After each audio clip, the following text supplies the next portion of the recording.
예, 안녕하세요. 터키 서울플라자의 황대현입니다. 자, 1월 셋째 주, 터키 주요 뉴스, 그리고, 경제 전망, 그리고, 환율, 그리고 부동산 가격, 그 예상 한번 리뷰하도록 하겠습니다. 자, 1월 셋째 주에 그 주요 뉴스들 4개로 한번 잡아봤어요. 자, 첫 번째, 터키 중앙은행 이자율 14% 동결. 우와. 예, 14%. 예. 원래는 더 내린다고 했습니다. 원래는 이번 달에 13%를 가려고 했어요. 원래는. 예. 근데 하여튼 14% 동결. 그리고 외화 보유고 및 환율 예상, 이거 외화 보유고 이번 발표 났습니다. 1월 14일 기준으로 해서 다시 발표 났어요. 1월 20일쯤에. 그거 리뷰하도록 하겠고요. 우크라이나 전쟁 임박. 이것도 큰 뉴스죠. 자, 그리고 집값 대비 수익률.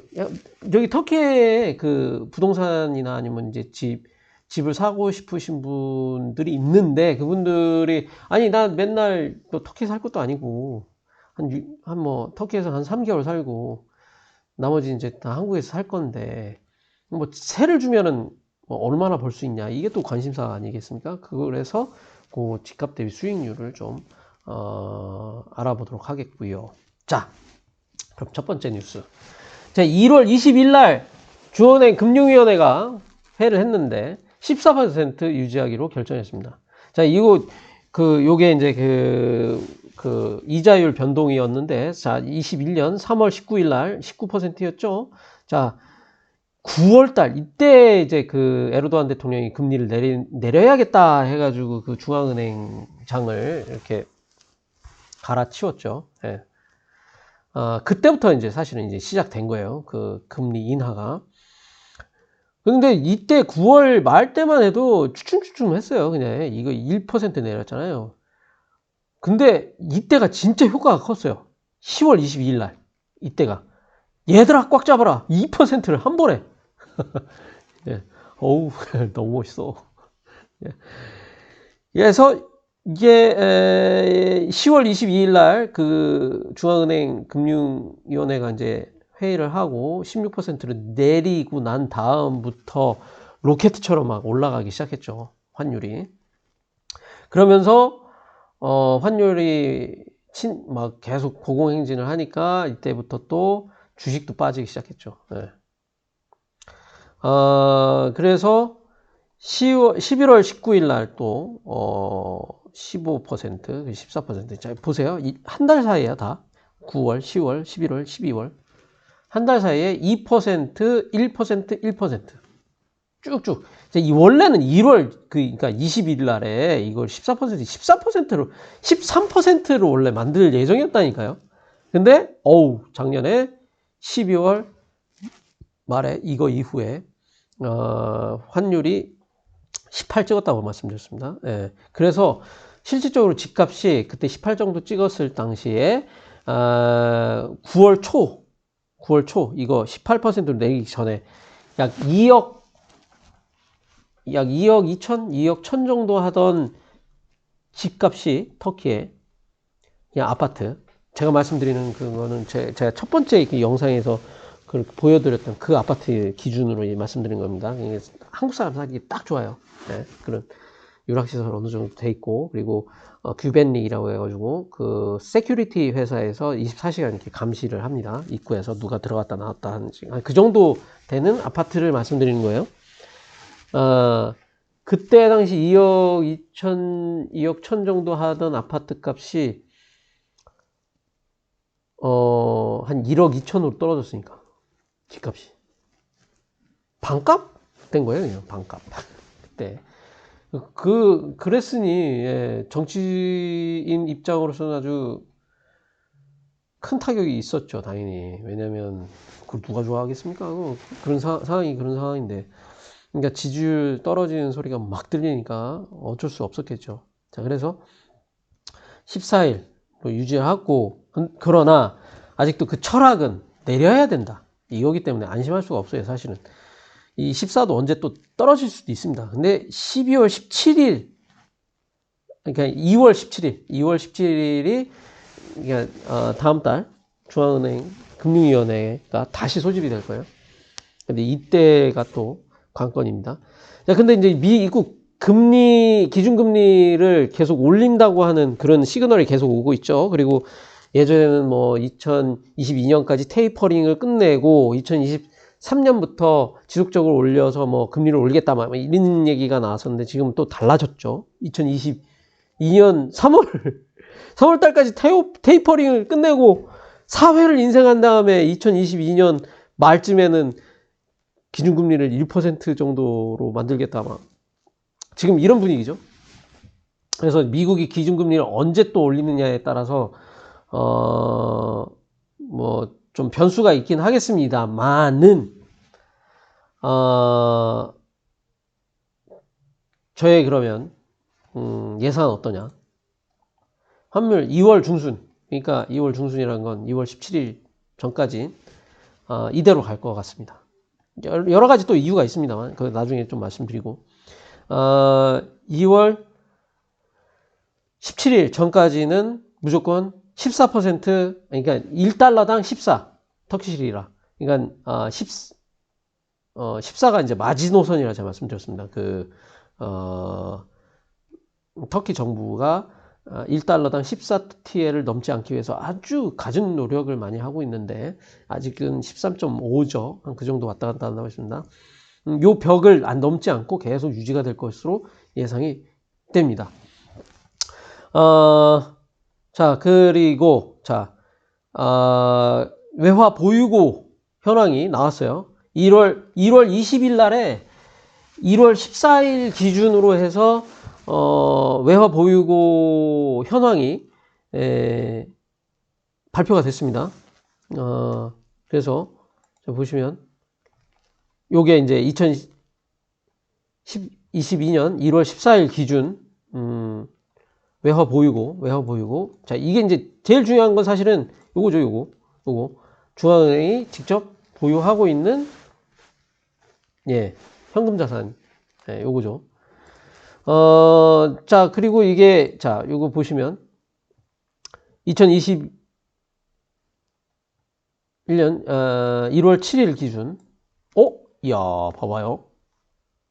보유고가 늘었어요. 자, 요거를, 자, 설명을 드리면, 이게 간단하게 보시면, 외화 보유고가 2억 5천만 달러가 늘었어요.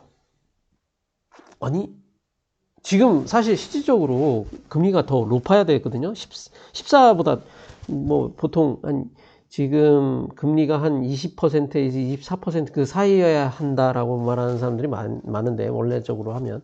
근데 지금 14%라는 건 굉장히 낮은 상황입니다.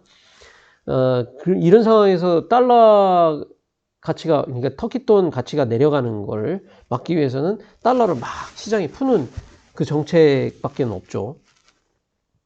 근데, 자, 보시면 더 올라왔어요. 외화 보유가. 그런데 여기는 조금 약간 맹점이 있습니다. 자, 금보유가, 늘었어요. 그래서 실질적으로 이게 올라간 건데, 현금 보유액은 사실 떨어졌어요.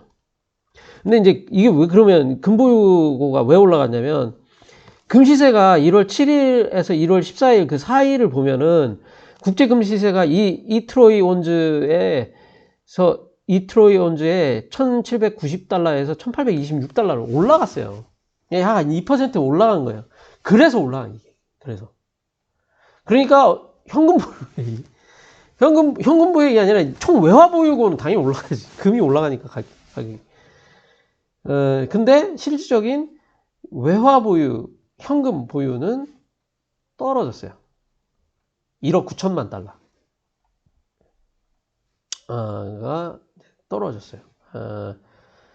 이게 사실 보면은 부채 총액으로 해서 1년 만기까지 다 합해서 보면은 271억 달러 정도 되잖아요. 271억 달러. 그러니까 이게 당장 1년 안으로 IMF나 뭐 외환 위기가 올 것이다, 뭐 디폴트가 날 것이다, 이거는 사실은 예상되지 않아요. 실질적으로 그거는 그렇게 뭐 1년 내로 뭐 디폴트 나서 뭐 터키 디폴트 선언하고 막 뭐 외환이 뭐 그 IMF 들어와서 막 이렇게 됐지 않, 이거는 이런 예상은 안 맞는 게 맞고요. 근데 위험한 상황이긴 하죠. 이런 식으로 계속 갔다가는 내년에 굉장히 힘들어질 수 있죠. 진짜 디폴트 날 수 있겠다. 막 이런 얘기 나올 수 있습니다.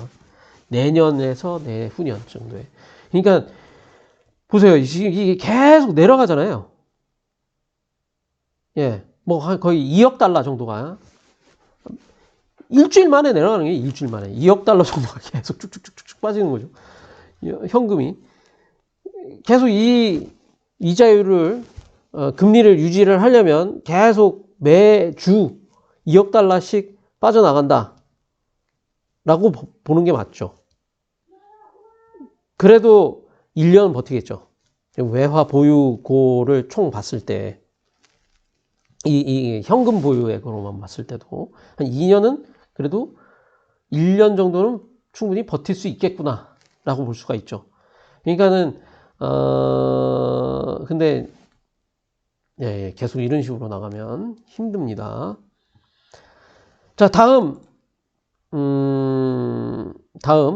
뉴스. 우크라이나 전쟁 임박.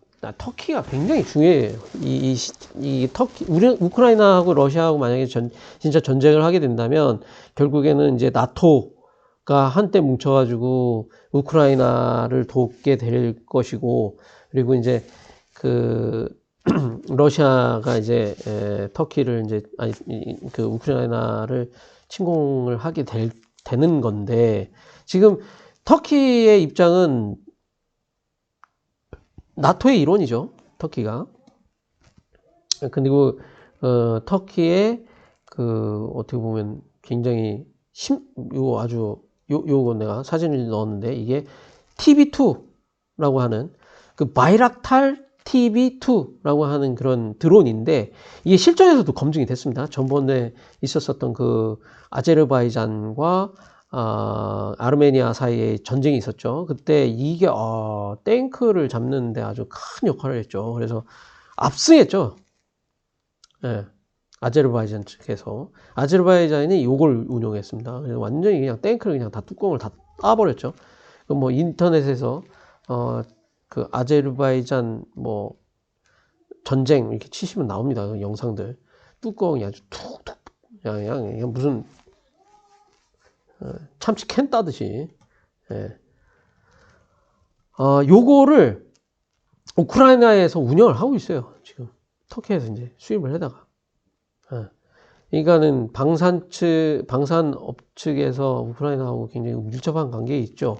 그리고 터키가 나토의 일원이고. 근데 또 러시아하고 터키는 경제적으로 아주 밀접한 관계에 있습니다. 터키가 수입되는 밀의 약 한 60%가 러시아산이에요. 그리고 그 많은 터키의 건설업체가 러시아에 진출해서 지금 활동을 하고 있습니다. 그리고 터키의 그 남부 쪽에 아주 관광 자원이 풍부한데 정말 그 터키의 그 남부 지역은 그렇게 특별한 산업이 없어요. 뭐 이 지도를 조금 보면서 말씀드리면 자, 요게 터키 지도인데 요쪽 요쪽은 좀 이제 공장지대가 있는데 특히 이쪽 여기 보드룸 이렇게 해서 안탈리아 이쪽 여기는 진짜 관광에 완전 최적화된 지역이에요. 여기는 관광 시설도 잘 돼 있고 근데 여기가 그 왜 이러냐 왜 이래 그 2016년에 터키가 쿠데타가 일어난 이후로 EU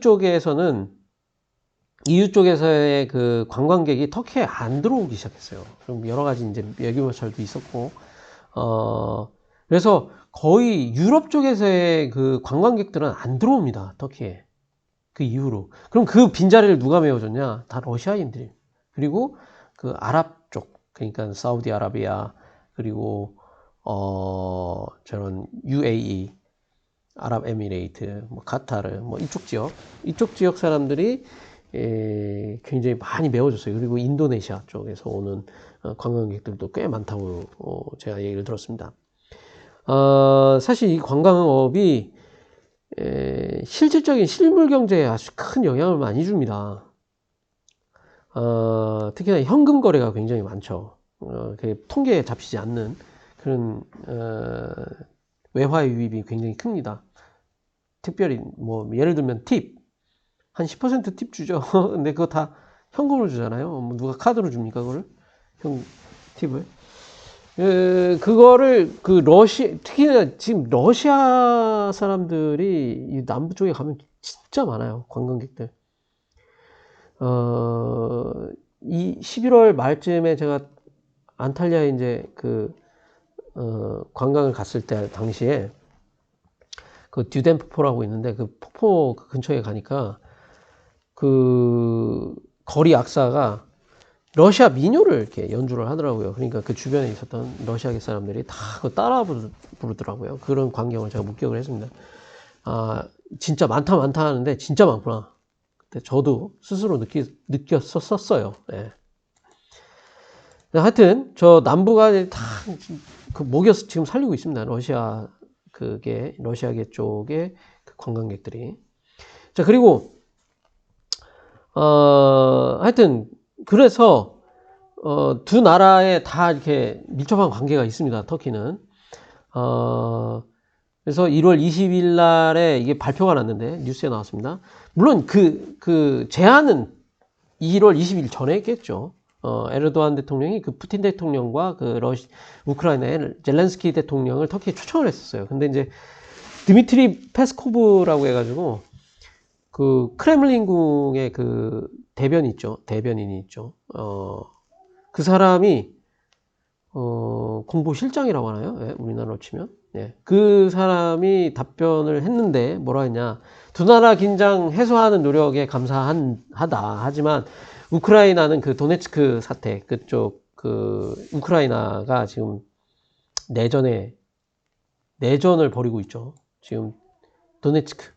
여기 기준으로 해서 이렇게 해서 이쪽에 러시아계 주민들이 많이 살고 있고 우크라이나로부터 독립을 하려고 하는 그런 움직임을 계속 보이고 있죠. 그래서 실질적으로 막 내전 상황이고 그리고 뭐 비공식적이긴 하지만 많은 러시아 군대들이 여기서 활동을 하고 있다라고들 얘기를 많이 하고 있죠.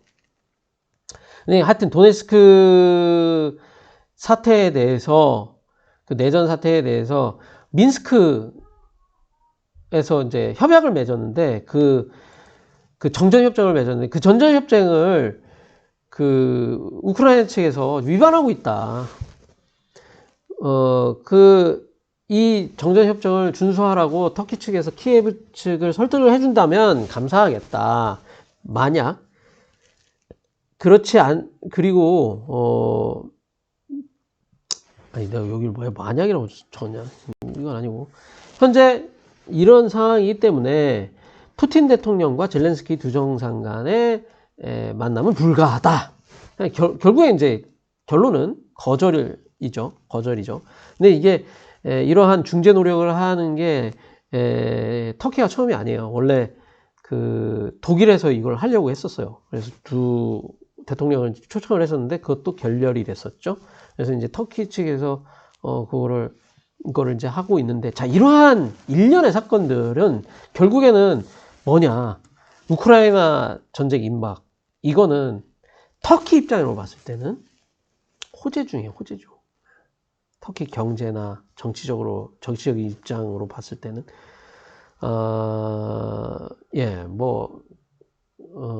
그런 말들이 많죠. 전쟁이 어느 나라에 일어나면 그 주변 국가는 득을 보는 경우가 굉장히 많죠. 어떻게 보면은 이 우크라이나의 전쟁이 임박한 것은 터키한테는 경제적으로나 정치적으로나 호재입니다. 그래서 자, 결론. 집값은 3월까지 꾸준히 올라갈 거예요. 별 변동이 없을 거라고 봅니다. 특히나 이 우크라이나 사태가 불거지면 불거질수록 터키는 나토, 미국을 위시한 그 나토, 그리고 유럽연합을 위시한 그 나토의 일원으로서 중요성이 더 올라가고, 달러가 들어올 수 있는 여지가 정치적으로, 경제적으로 많습니다. 그래서, 집값은, 부동산 가격은,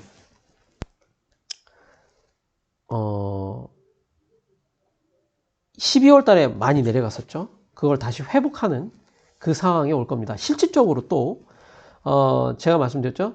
그 아파트 단지가, 그 12월 말쯤에, 거의 절반 값으로 떨어졌었다고 그랬는데, 1억 2천 정도로. 그게 다시 9월 달 초, 그러니까 가장 정점을 찍었을 당시, 그때 가격으로 다시 거의 회귀했어요. 거의 그때 최고점 찍었을 때가 한 2억 2천 정도였는데, 방 2개, 거실 하나짜리가 2억 2천 정도였는데, 지금 한 2억 1천 정도까지 올라왔어요. 다시. 근데 이게 벌써 어때요? 한 달, 거의 한 달 조금 안 돼가지고 절반 값으로 쑥 떨어졌다가 다시 올라왔잖아요. 그래서 전에 제 첫 번째 영상에서 말씀드렸던 게 그게 맞습니다. 그러니까는 보세요. 아니 2억 2천 하던 게 1억 1천으로 다시 떨어졌는데 어떤 사람이 팔라고 하겠어요. 아무리 급해도 야, 한 달만 더 참아. 2달만 더 참아. 그러니까 매물이 없어진다니까요. 그때는. 그때 야, 이거 집값 야, 지금 줍줍하러 가자. 만약에 그때 오면은 매물이 없어서 못 삽니다. 그냥 기다리셔야 돼요. 다시 지금 이제 매물이 나오겠죠. 이제 다시. 예. 그러니까 괜히 야, 지금이 줍줍 시기야 해갖고 그 환율 그 그래프만 보고서 여기 오시면은 매물이 없어서 구매를 못하고 그냥 시간만 보낸 수도 있습니다. 그건 좀 조심하셔야 돼요. 자, 하여튼 전망, 집값, 부동산 값은 꾸준히 올라갈 겁니다. 그리고 그러니까 작년 9월 달 초, 금리 막 올라가고 막 난리를 치기 전 그 수준을 복구하는 그 시기에 올 겁니다. 그 시기에 올 겁니다. 그래서 조금씩 달러 대비 가격으로도 조금씩 올라가는 그 수준을 보일 거라고 예상이 됩니다. 자, 뭐 구독자분께서 이거를 좀 영상 길이를 좀 줄이면 더 좋을 것 같다 그래서 좀 더 빨리 해보려고 제가 좀 빨리 하려고 했는데 좋았는지 모르겠어요. 자, 다음 주에 또 뵙겠습니다. 감사합니다.